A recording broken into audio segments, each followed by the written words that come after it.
ಅಶ್ವಿನಿ ಕಿಚನ್ಗೆ ಸ್ವಾಗತ. ಎಲ್ಲ ಹೇಗಿದ್ದೀರಾ? ಚೆನ್ನಾಗಿದ್ದೀರಾ ಅಂತ ತಿಳಿತಾ ಇವತ್ತು ಬೆಂಡೆಕಾಯಿ ಪಲ್ಯ ಮಾಡೋಣ ಬನ್ನಿ. ಹೇಗೆ ಮಾಡೋದು ಏನು ಅಂತ ತೋರಿಸ್ಕೊಡ್ತೀನಿ. ಬೆಂಡೆಕಾಯಿ ತೊಗೊಂಡಿದ್ದೀನಿ ಅರ್ಧ kg. ಬೇಕಾಗಿರುವಂಥ ಪದಾರ್ಥಗಳು: ಈರುಳ್ಳಿ ತೊಗೊಂಡಿದ್ದೀನಿ, ಒಗ್ಗರಣೆ ಕಡಲೆಬೇಳೆ, ಸಾಸಿವೆ, ಜೀರಿಗೆ, ಉಪ್ಪು, ಚಿಲ್ಲಿ ಪೌಡರು, ಟೊಮೊಟೊ, ಕೊತ್ತಂಬರಿ ಸೊಪ್ಪು ತೊಗೊಂಡಿದ್ದೀನಿ, ಹಸಿ ಕೊಬ್ಬರಿ. ಈಗ ಕಟ್ ಮಾಡಿರುವ ಬೆಂಡೆಕಾಯಿನ ಫ್ರೈ ಮಾಡ್ಕೊತಾ ಇದ್ದೀನಿ. ಆಯಿಲ್ ಸ್ವಲ್ಪ ಹಾಕಿ ಚೆನ್ನಾಗಿ ಹುರ್ಕೋಬೇಕು. ಇದರಲ್ಲಿರುವ ಅಂಟೆಲ್ಲ ಹೋದ್ರೇ ತುಂಬ ಚೆನ್ನಾಗಿರುತ್ತೆ ಪಲ್ಯ. ಆಯಿಲ್ ಸೇರಿಸ್ಕೊತಾ ಇದ್ದೀನಿ.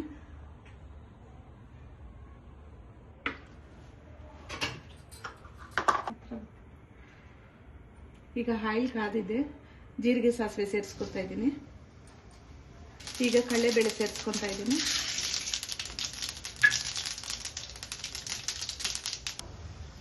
ಕರಿಬೇವು ಸೇರಿಸ್ಕೊತಾ ಇದ್ದೀನಿ.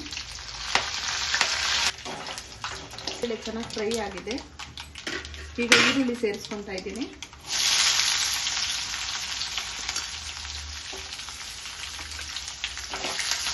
ಇದೆಲ್ಲ ಸ್ವಲ್ಪ ಫ್ರೈ ಆಗಬೇಕು.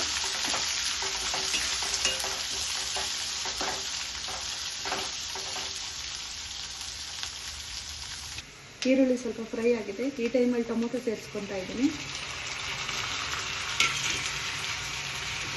ಇವೆಲ್ಲ ಬೇಯಕ್ಕೆ ಸ್ವಲ್ಪ ಉಪ್ಪು ಸೇರಿಸ್ಕೊತಾ ಇದ್ದೀನಿ. ಆಯಿಲಲ್ಲಿ ಚೆನ್ನಾಗಿ ಫ್ರೈ ಆಗಬೇಕು.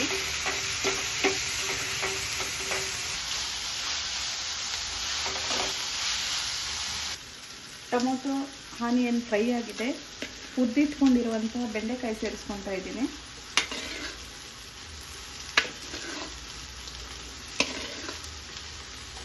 ಇದೆಲ್ಲ ಒಂದ್ಸಲ ಮಿಕ್ಸ್ ಮಾಡ್ಕೋಬೇಕು.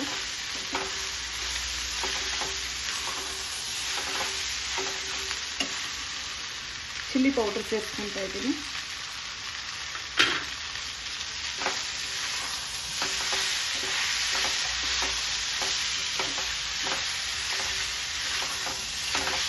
ಇದೊಂದು 2 ನಿಮಿಷ ಫ್ರೈ ಆಗಬೇಕು. ಆವಾಗಲೇ ಸ್ವಲ್ಪ ಉಪ್ಪು ಹಾಕ್ಕೊಂಡಿದ್ದೀನಿ, ಕಡಿಮೆ ಅನ್ನಿಸ್ತು, ಇನ್ನು ಸ್ವಲ್ಪ ಸೇರಿಸ್ಕೊತಾ ಇದ್ದೀನಿ. ಈ ಟೈಮಲ್ಲೇ ಕೊಬ್ಬರಿ ಸೇರಿಸ್ಕೊತಾ ಇದ್ದೀನಿ, ಕೊತ್ತಂಬರಿ ಸೊಪ್ಪು ಸೇರಿಸ್ಕೊತಾ ಇದ್ದೀನಿ. ಇವೆಲ್ಲ ಒಂದ್ಸಲ ಮಿಕ್ಸ್ ಮಾಡ್ಕೋಬೇಕು.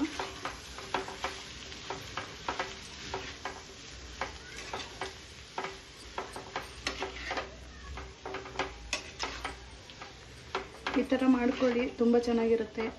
ಮಕ್ಕಳಿಗೆ ಬೆಳಗ್ಗೆ ಲಂಚ್ ಬಾಕ್ಸ್ಗೆಲ್ಲ ಮಾಡಿಕೊಡಿ, ಚಪಾತಿ ಜೊತೆ ತುಂಬ ಚೆನ್ನಾಗಿರುತ್ತೆ. ಡಯಾಬಿಟಿಸ್ ಇರೋರಿಗೂ ಅಷ್ಟೇ, ವಾರಕ್ಕೆ 1-2 ಸತಿ ಆದರೂ ಕೊಡಿ. ಬೆಂಡೆಕಾಯಿ ತುಂಬ ಒಳ್ಳೆಯದು. ಈಗ ಬಿಸಿ ಬಿಸಿ ಬೆಂಡೆಕಾಯಿ ಪಲ್ಯ ರೆಡಿ ಆಗಿದೆ. ಬಿಸಿ ಬಿಸಿ ಚಪಾತಿ ಜೊತೆ ಬೆಂಡೆಕಾಯಿ ಪಲ್ಯ ರೆಡಿ ಆಗಿದೆ. ನಿಮ್ಗೆ ಇಷ್ಟ ಆದರೆ ನಿಮ್ಮ ಫ್ಯಾಮಿಲಿ ಫ್ರೆಂಡ್ಸ್ಗೆ ಶೇರ್ ಮಾಡಿ. ಸಬ್ಸ್ಕ್ರೈಬ್ ಮಾಡ್ಕೊಂಡೆ ಯಾರಾದರೂ ನನ್ನ ಚಾನಲ್ ನೋಡ್ತಿದ್ರೆ ಸಬ್ಸ್ಕ್ರೈಬ್ ಮಾಡ್ಕೊಂಡು ನೋಡಿ ಅಂತ ಹೇಳ್ತಾ ಇವತ್ತಿನ ವಿಡಿಯೋ ಇಲ್ಲಿಗೆ ಎಂಡ್ ಮಾಡ್ತಾ ಇದ್ದೀನಿ. ಮತ್ತೊಂದು ವಿಡಿಯೋದಲ್ಲಿ ಸಿಗ್ತೀನಿ. ಬಾಯ್ ಬಾಯ್.